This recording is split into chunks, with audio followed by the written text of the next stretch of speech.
Hi, and welcome back to Mystery of Money. If you're new to the channel, welcome. Thank you for joining me. A little bit about me, I work in the financial industry and have done so for about 7 years. My channel is all about helping you build your business, make it better, expand, grow, and just provide knowledge that I've acquired over the last few years. If it sounds like something interesting, hit the subscribe and follow me along on this journey. I did change the name from Things Money. I felt like Mystery of Money maybe had a better ring to it. Anyway, I'm going to take a break from the EIDL loan and grant and talk about something that was said in a comment. Stacy posed a question, how about making a video about starting a business? And I thought that's a great idea. And I told her I would work on it. So this is me working on it. And I thought a good way to explain or talk about how to start a business is to use some of my experiences and how I did it for my own business when I started with my brother 3 years ago. So while there are many variations on how you can start a business and what steps you go through, I believe the number one step to start any business is to make a business plan. Being in finance, that is the number one thing I will always ask for in any kind of startup business. Any business that hasn't been around for 3 years or more, I'm going to ask for a business plan. On the SBA website, which I'll link below, you can actually get a template on how to write a business plan, and it gives you all of the sections that you will need that a lender or anybody else, an investor, would look at to say, am I willing to put money into this business? So the number one step, I say, start with a business plan. Number two, talk to a small business development center. They are funded by the SBA. They're located on most major college campuses, large metro areas, and they cover a wide range of a population. They're funded by the SBA, so all of their services are 100% free. They will do research, they will do editing of your business plan, they'll take a look at it and see if your facts and figures make sense. They'll tweak it. What they won't do is they won't write it for you. So you can't just show up one day to the SBDC and say, oh, I need a business plan for a lender. Can you write it for me? They won't do that, but they will help you through the whole process. I myself, when writing my business plan, I went to the SBDC near me. They helped me with thinking outside of the box on things that I may not have necessarily thought of when I was beginning to start the business. So we got business plan, SBDC, and funding. So the first section of the business plan is going to be your executive summary. This is going to outline in detail what your experiences are, what your strengths, what you as an individual bring to that business. If it's more than one partner or more than one person going into business, you're both going to speak to your experiences in that field. As I said before, the business we started was a trucking business. I had all of the financial background, the accounting background, and my brother had all of the driving, maintaining aspects of the trucking business. So that's why we complemented each other very well. Sometimes we cross each other's lanes and it doesn't work out well, but for the most part, we get along as long as both of us stay in our respective areas of expertise. So in that executive summary, I had to put what my experiences are and what his experiences are and what our backgrounds are and things like that. A lot of times they're going to want to see a resume. They're going to see what your work history is and how you've evolved from working to wanting to own a business. Then you're going to have the details about the loan, how you're going to utilize the money, what you're going to use it for. Again, we bought a truck and we bought working capital. Working capital can be anything from your startup costs, like let's say you're quitting your job and this is going to be your main business. So some of those expenses are going to be paying your living expenses, your salary that you're not getting from your current position. So that could be, working capital could be, let's say 3 months of salary for yourself. Based on, you may not receive any income for 3 months from your business you're starting, but yet you're still doing the business because you quit your other job. So that could be technically working capital. The other thing is going to be startup costs, such as permits, fees, licenses, insurances. A lot of, I know, workers' comp insurance, if you're going to have employees, you have a large payment up front and then you have payments after that are monthly, but you still have to come up with that big chunk. If you're going into a trucking business, you're going to have an initial large payment for the start of the insurance, and then you'll have monthly payments after that. I use trucking because it's our business, but also it's very expensive. You have your registration. A typical registration for a commercial truck runs anywhere, depending on what state you're in, from $1,600 to $2,000 a year.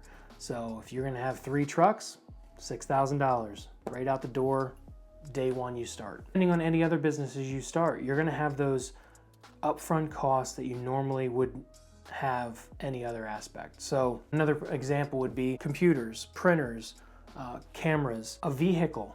Let's say you want to start a construction company and you drive a Prius.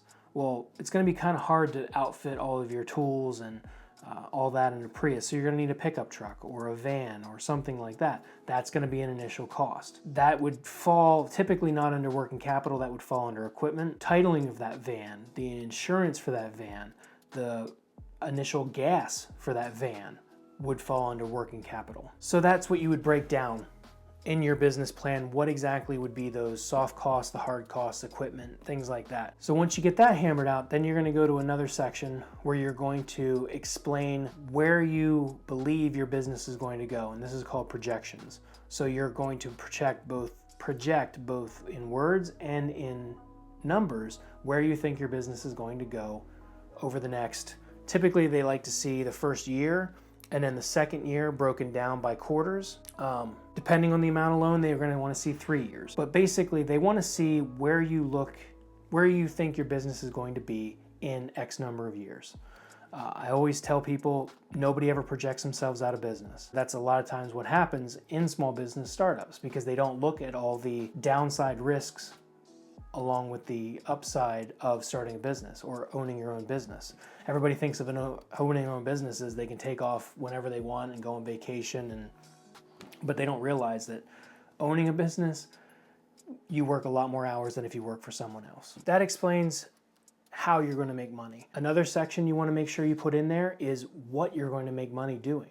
What are your products and services? What's your target market? What's your area? What's your location? What's your radius in that location? Are you going to be in a large city or are you going to be in a small town? All of that is going to play into those numbers that you gave. An example would be if you were going to start a HVAC company in a rural area, your sales may be a lot less than if you started an HVAC company in a large metropolitan area. You'll also have more competition in large area versus a more rural area. But those are types of things that you want to address in your business plan and say why you want to start and where you want to start. Why would be what your background is.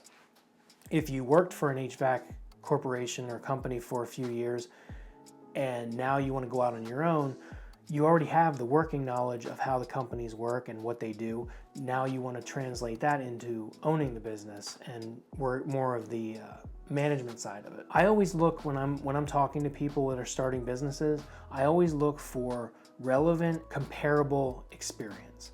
So if you are going to open a plumbing company, open a sporting goods store, open X, the background that you bring to that will bring a lot more weight than if you, let's say, worked at Best Buy your whole life and now you want to start a flower company, when you're going to become a florist.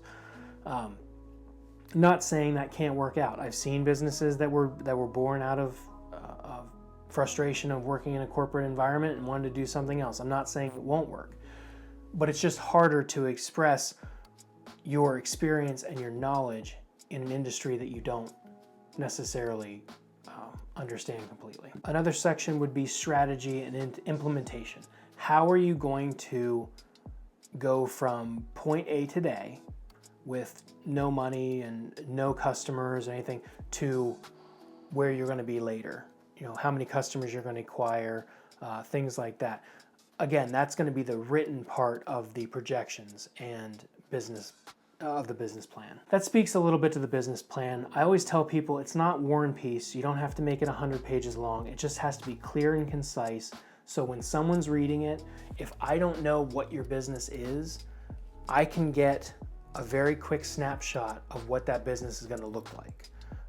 Because if I'm the one investing in it, if you don't understand what you're talking about enough to convey it to me, how am I going to understand what you're talking about? I've seen business plans as short as 3 pages. I've seen them as long as 25 pages with lots of pictures and marketing and all of those things. It all depends on A, the type of industry, and B, how big of a business you want to go, dollar amount you want to borrow, as far as if you're borrowing money. So I hope you find that informational. And if there's any other questions about starting the business or what other steps you can make, please leave a comment below and I'll try and address them as I can. If you got value out of this, I would appreciate a like. If you're interested in learning more about financials, click that subscribe button and follow me along on the journey. Thank you and have a great day.